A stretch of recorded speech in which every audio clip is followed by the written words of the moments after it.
शरणं त्वमयि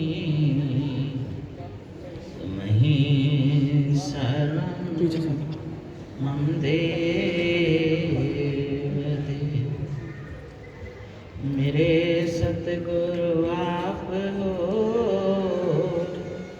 सब संतन के सरताज। शरण पड़े की राखियाँ प्रभु जी तुम ही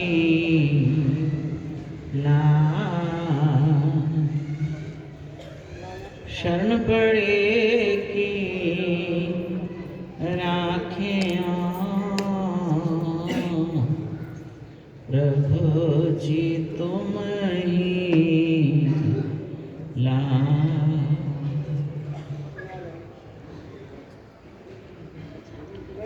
गुरुमुखा, एक बार अपनी मुख रचना को पवित्र करने के लिए सब मिलकर ऊंची और मीठी स्वर से बोलो जय।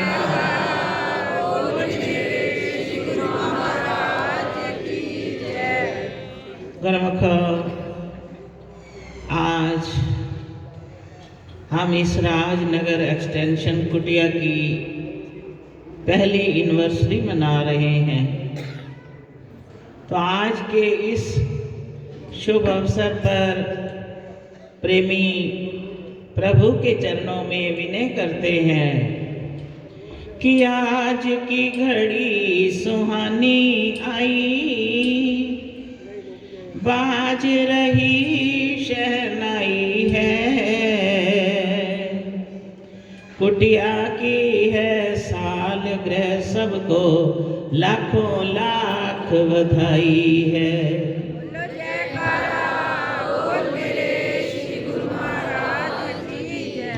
बड़े ही पुण्य कर्मों से हमको मिले श्री भगवान हैं, जिनके चरणों में बहते दुनिया के चारों धाम हैं। प्रेमियों की जब बाँह पकड़ते दुखड़े सारे हरते हैं, अंग संग रहते हैं ये उनके, कारज सारे संवरते हैं। बलिहार जाऊं कुर्बान जाऊं मैं ऐसे सतगुरु प्यारे के, जिन्होंने शरण लगा कर हमको बख्शे भक्ति भंडारे हैं। करूं शुक्राना कैसे इनका, ताकत नहीं जुबान में, प्रभु ने शरण लगाया अपनी, ऊंचे हमारे भाग ये। प्रेमी अपने प्रभु के चरणों में विनय करते हैं, प्रार्थना करते हैं कि प्रभु आपने हमारे लिए क्या क्या सुख बनाए, कैसी सुखों से भरी, खुशियों से भरी, आनंद से भरी अपनी प्यारी भक्ति हमें प्रदान कर दी। आपके चरणों में आने से पहले मैं अनजान था, मुझे कुछ ज्ञान नहीं था, लेकिन आपके चरणों में आकर जब ये ज्ञान हुआ कि दुनिया तो असत्य है, आज हम यहाँ सब बैठे हैं तो किस लिए आए हैं कि हम सत्संग में जा रहे हैं, सत्य का संग करने जा रहे हैं। जब सत्य का संग करते हैं तो झूठ वहां से कोसों दूर चला जाता है, झूठी वस्तुएं किनारा कर लेती, और किस प्रकार संगत का प्रभाव होता है, किस प्रकार प्रभु अपने प्रेमियों को भक्ति मार्ग पर लगाते हैं। ये हम इतिहास जब पढ़ते हैं शरीर के रोंगटे खड़े होते हैं कि हे प्रभु, आप पापी से पापी जीव को भी तार देते हो। जे जोश विच तू आवे पापी भी तार देवे, मेहराज जे तू आवे कुल दुनिया तार देवे। जब वो जोश में आते हैं, किसी प्रकार से भी हमें समझाते हैं, तो हमारे सारे के सारे पाप कट जाते हैं। और जब वो मेहरों में आते हैं तो सारी दुनिया ही तार देते हैं। इसलिए तो तारनहार कहते हैं कि मेरे प्रभु तारनहार है, भक्ति के दाता हैं, भक्ति के भंडारी हैं, सर्व सुखों की खान है। तो ये संयोग क्या हर कोई प्राप्त कर सकता है? भाग से मिल जाए सतगुरु, भाग से मिल जाए सतगुरु तो क्या होता है? सारे दुखड़े दूर हो जाए।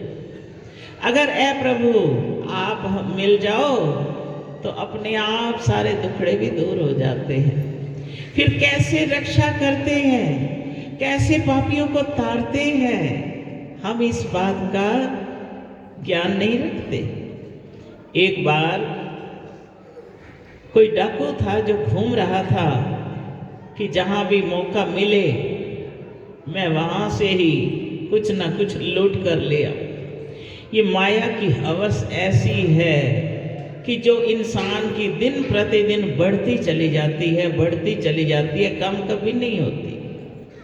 अब डाकू था, कहता है कि आज कहीं ना कहीं से तो कुछ माल लेकर ही आना है। वो जिधर से निकला क्या देखा कि बाहर पंडाल लगा हुआ है, श्रीमद् भगवत की कथा हो रही है। तो सोचता है कि अब यहाँ तो सब लोग कथा में बैठे हैं, पास ही सेठ का मकान है, क्यों ना आज सेठ के घर की चोरी कर ली जाए। जैसे तैसे घुस गया, मगर वो तो प्रभु के प्रेमी थे, सेठ भी थे और साथ भगत भी थे। फिर भगत अपने भगवान पर भरोसा रखते हैं, वो डोर उनको सौंपते हैं। जब वो कथा में जाने लगे तो कहते हैं प्रभु अब आप घर संभालो, आपका घर है, अब हम तो कथा पर जा रहे हैं। तो जैसे ही वो डाकू घुसा, सारा घर छान मारा, उसके हाथ कुछ नहीं लगा। सोचता है कि इतने बड़े सेठ का घर है मगर कोई माल हाथ नहीं लगा। अब इसी विचार में वो एक कोने में दुबक कर खड़ा हो गया। अब सत्संग का भी अपना प्रभाव होता है। वहां सत्संग चर्चा चल रही थी। वो पंडित जी जो कथा कर रहे थे, कथा करते करते उन्होंने उस वक्त ये प्रसंग चलाया हुआ था कि माता यशोदा कृष्ण और बलराम को रोज सुबह उठकर माखन मिश्री खिलाती है। उसके बाद उनको बड़े सुंदर सुंदर वस्त्र पहनाती है, बड़े सुंदर आभूषण पहनाती है, हीरे जड़ित हार पहनाती है, मुकुट पहनाती है। और उसके बाद वो दोनों कृष्ण और बलराम गौएं चराने जाते हैं। अब डाकू खड़ा खड़ा ये सुन रहा था, भी ऐसे कौन से बालक हैं कृष्ण और बलराम जो लाखों अरबों रुपए के गहने पहनकर गौएं चराने जाते हैं। पड़ गई जिस पे नजर बंदे से मौला कर दिया। जिस पर प्रभु की दृष्टि पड़ जाती है, जिस जीव के कान में सत्संग का शब्द पड़ जाता है, तो उसकी कैसे कायाकल्प हो जाती है। अब जैसे ही कान में ये शब्द पड़े कहता है कि अब ये पता कैसे चले कि वो बालक कौन है, कहाँ रहते हैं, जो इतने रुपए के, इतने लाखों करोड़ों के गहने पहनकर गौएं चराते हैं।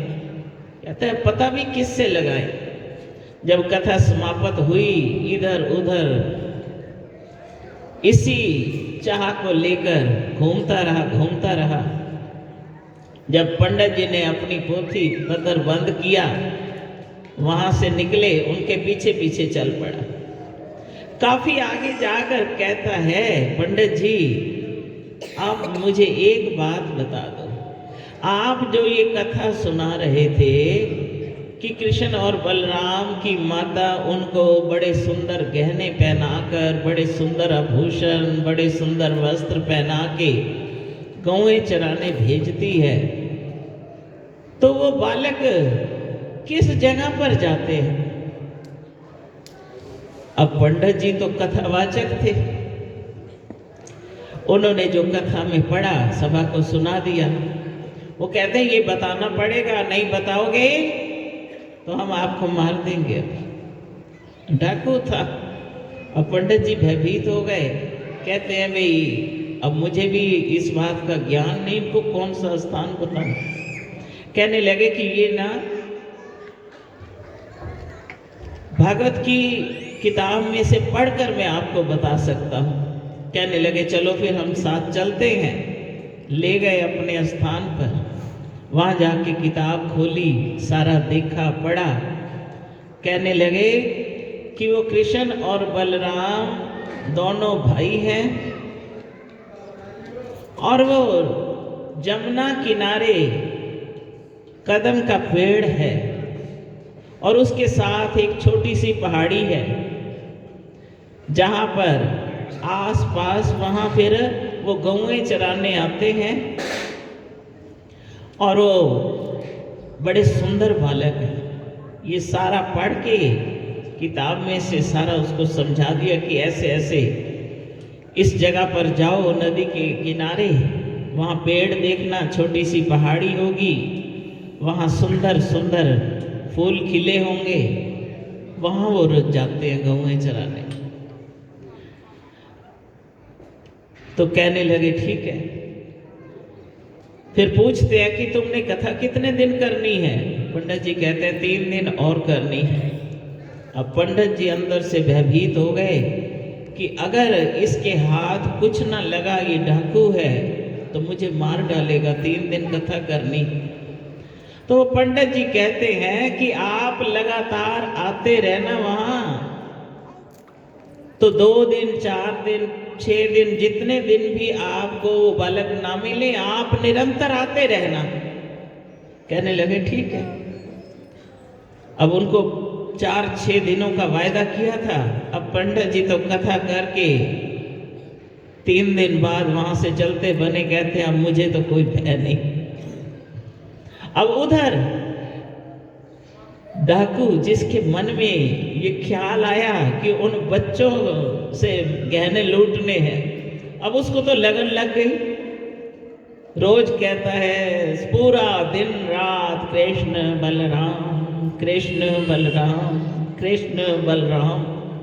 अब हर वक्त वो प्रभु को पुकार रहा है, याद कर रहा है। याद करते करते 4-5 दिन बाद क्या देखा कि कदम का पेड़ भी है, सुंदर सी पहाड़ी भी है और वहां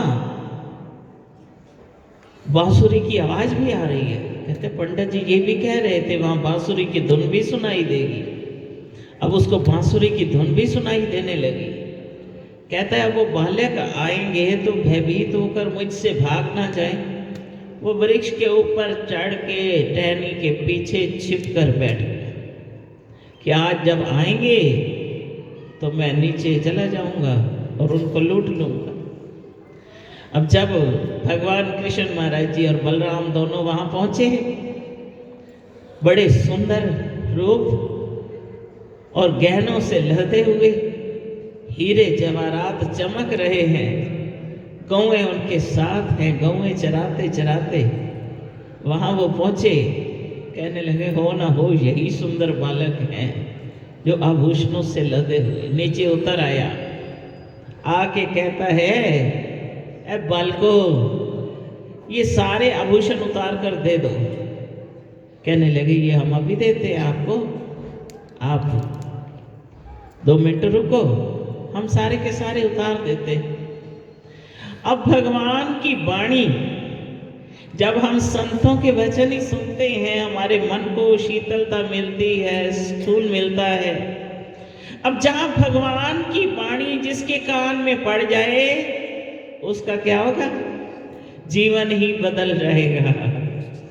जैसे ही भगवान ने कहा कि अच्छा हम तुझे देते हैं, अब भगवान के वचन कान में पड़ते ही काया कल्प हो गई। कहते हैं, हाय इतने सुंदर बच्चे, इनको लूटने की मैं सोच रहा हूं, ये तो कितने शोभायमान है। दिल कर रहा है मैं इनको पकड़ के चूम लूं। अब मन का भाव जो था, दर्शन करते, उनकी वाणी सुनते परिवर्तन हो रहा है। जैसे हम श्री रामायण में भी पढ़ते हैं कि मजन फल पे खिए तत्काला, काक होए पिक बक मराला, सुने आश्चर्य करे जन कोई, सतसंगत मेहमान नहीं गोई। कि संतों के सत्संग में आकर, भगवान के सन्मुख आकर तत्काल हमारी कायाकल्प होती है, तत्काल फल मिलता है। कौवे कोयल बन जाते हैं, बगुले हंस बन जाते हैं। तो इसी प्रकार पापी से पापी जीव भी जब सत्संग में आता है, उसकी कायाकल्प होनी शुरू हो जाती। अब वो सोचते हैं कि मैं इनको लूटूं। कहते हैं, जिस काम के लिए आया हूं वो करना भी है। कहते हैं, भाई उतार दो ये गहने। वो सारे गहने उन्होंने उतार दिए, उसने चुन्नी में बांध लिए और रख ली। फिर भगवान बोले कि अब सब कुछ हमने दे दिया, अब तुम हमको मारोगे तो नहीं? कहने लगे, नहीं, आपको हम कुछ नहीं कहेंगे, ये गहने भी आपके वापस करेंगे। कहने लगे, नहीं। भगवान फरमाते हैं, नहीं, ये वापस नहीं करने, कल हम इससे भी अधिक और लाएंगे आपके लिए। कहने लगे, वाह, ये कोई आम बालक तो नहीं है। अब अंतरात्मा में ज्ञान का दीपक जग गया। दर्शन करते हुए, उनके वचन सुनते हुए, जब अंतरात्मा में ज्ञान का दीपक जगमगाया, तो पूछता है डाकू कि तुम कौन हो, कहीं देव तो नहीं? कहने लगे, नहीं। कहने लगे कि अच्छा, फिर कल दोबारा हम फिर मिलते हैं। भगवान कहते, कल मैं इससे भी डबल गहने लेकर आऊंगा। अब दूसरे दिन पहुंच गए। उधर वो मालताल लेकर डाकू जब घर पहुंचा, तो उसने पंडित जी से वायदा किया था कि मुझे उन बालकों का बता दो, जो कुछ मैं लाऊंगा उसमें से हिस्सा तुम्हें भी दूंगा। अब पंडित जी को देने गया कि तुम भी इसमें से हिस्सा ले लो। अब ये तो उन्होंने सारे के सारे गहने दे दिए। अब पंडित जी हैरान कि भगवान स्वयं साक्षात रूप में तो कभी मिलते नहीं। मैंने तो कथा में से पढ़ के इनको बताया था कि ऐसे ऐसे बालक हैं, तो क्या सचमुच मिल गए? पंडित जी पूछते हैं कि तुम्हें वो बालक मिले थे? कहने लगे, हाँ। पंडित जी सोचते हैं कि वो तो बहुत युग हो गए उनको उस शरीर से अलग हुए, तो इसको कैसे मिल गए? फिर सारा पूछा।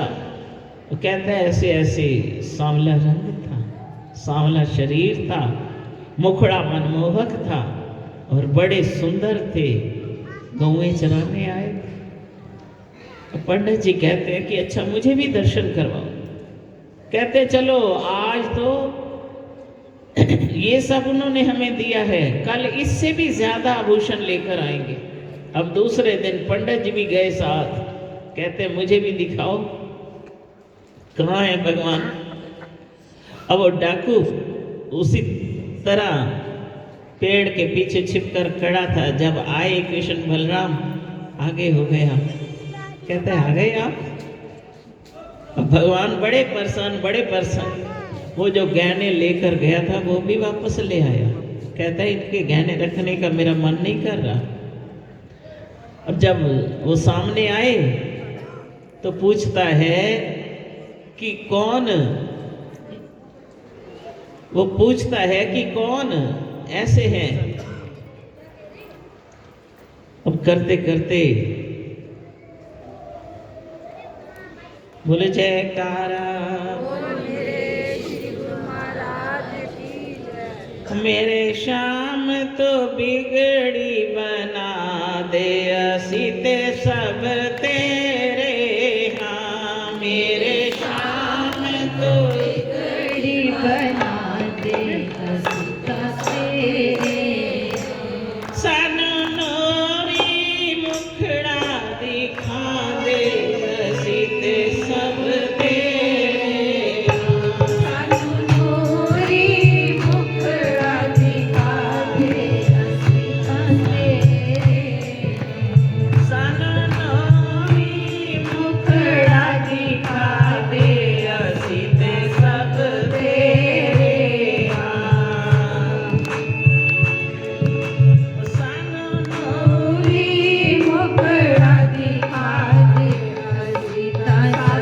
तेरे। अब दूसरे दिन जब आए तो पंडित जी तो थोड़ी दूरी पर छिपकर खड़े हुए कि आज मैं भी भगवान के दर्शन पाऊंगा। अब डाकू जाके बातें करता है, दर्शन करता है, आनंद ले रहा है। पंडित जी को कहता है आप भी आ जाओ, देखो भगवान सामने खड़े हैं। पंडित जी कहते हैं कहाँ हैं, मुझे तो दिखाई नहीं दे रहे। फिर वो कहता है कि ये मेरे साथ आया है, इनको भी दर्शन दे दो। भगवान फरमाते हम सबको दर्शन नहीं देते। कहता है नहीं, ये आपके दर्शन करने आए हैं, इनको दर्शन आपको देने पड़ेंगे। तो भगवान फरमाते हैं कि ये अकेले दर्शन नहीं कर सकते, अगर इन्होंने दर्शन करने हैं तो फिर ऐसे करो, आप भी अपने हाथ से मुझे स्पर्श करो और उनको भी कहो स्पर्श करें। जब तुम्हारे और पंडित जी दोनों के हाथ इकट्ठे स्पर्श होंगे तब उनको दर्शन होंगे। अब दोनों ने जैसे स्पर्श किया तो भगवान ने अति सुंदर दर्शन उन पंडित जी को भी दिए। फिर उस डाकू ने सारे के सारे गहने वापस लौटा दिए कि हे प्रभु, मैं जन्म जन्म से भूला हुआ था, जन्म जन्म से भटका हुआ था, दिन रात माया में ग्रस्त था, माया एकत्र करने में लगा हुआ था। लेकिन आज मुझे सत्य का ज्ञान हुआ कि भगवान के दर्शन किसको मिलते हैं। अब आपके दर्शन हो गए, अब मुझे सारी दुनिया की, सारी त्रैलोकी की संपदा प्राप्त हो गई। अब मैं इस झूठी माया को लेकर क्या करूँगा। इसको कहते हैं सत्संगत का प्रभाव, कि जब हम अच्छी संगत में जाते हैं, प्रभु के प्यारों से मिलते हैं, प्रभु का दीदार करते हैं, तो भगवान फिर हमें कौन सी दौलत देते हैं जो दुनिया में लाख करोड़ से भी प्राप्त नहीं होती।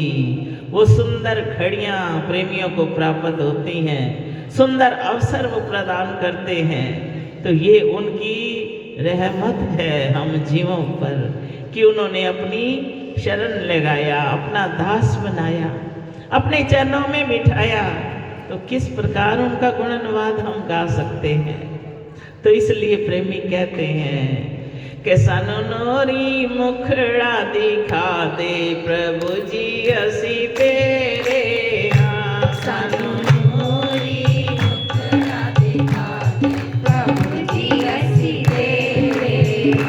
सनो अपनी शरणी लगा ले प्रभु जी असी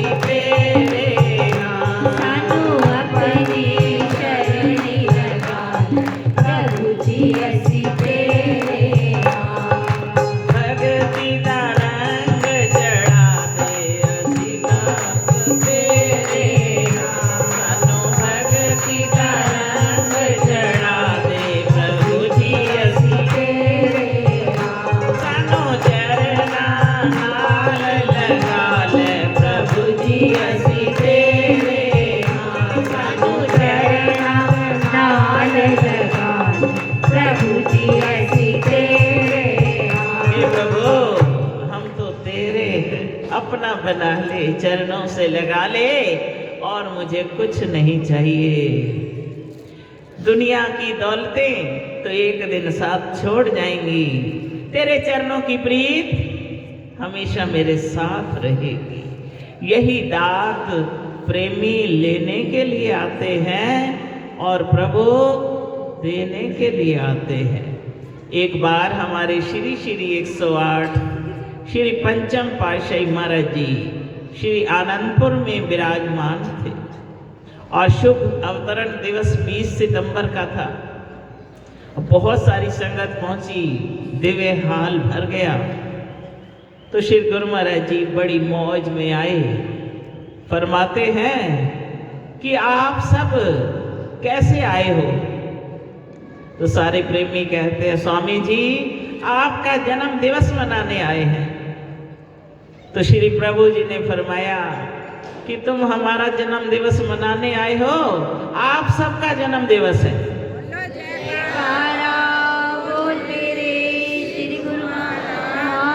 क्योंकि आप भक्ति की दुनिया में पैदा हो गए हो, आप सबका जन्मदिन है। खाली हमारा नहीं, आप सब हमारे साथ हो। तो कैसे हैं वो दयालु प्रभु, कैसे वो अपने प्रेमियों को अपना प्रेम देकर, सच्ची खुशियां बख्शकर उनके जीवन को संवार देते हैं। तो इसलिए महापुरुषों का काम है। फिर फरमाते हैं कि तुम जो दात लेने आए हो, हम वही भक्ति की दात देने आए हैं। बोल मेरे श्री गुरु महाराज। जिस भक्ति की दात को पाकर प्रेमियों का जीवन धन्य हो जाता है, तो प्रभु के चरणों में हम यही प्रार्थना करते हैं कि ऐ प्रभु ये सारी रूहें आपकी हैं, इनकी लगी प्रीत तोड़ निभे, हमेशा आपके चरणों में दिन प्रतिदिन प्रीत बढ़ती रहे और आपका शुभ आशीर्वाद प्राप्त होता रहे, आपका सर पर साया रहे और हम आपके चरणों में मस्तक झुकाकर अपने जीवन को सफल बनाते रहें। सेवा और सिमरन दे दो, यही हमारी इच्छा है कि हर वक्त मन सिमरन में लगा हो, तन सेवा में लगा हो। इसके सिवाय और कोई इच्छा नहीं। यही इच्छा है कि सिमरन और सेवा नित्य प्रति चलते रहे और आप हमारे बने रहो, हम आपके बने रहें। बोलो जयकारा।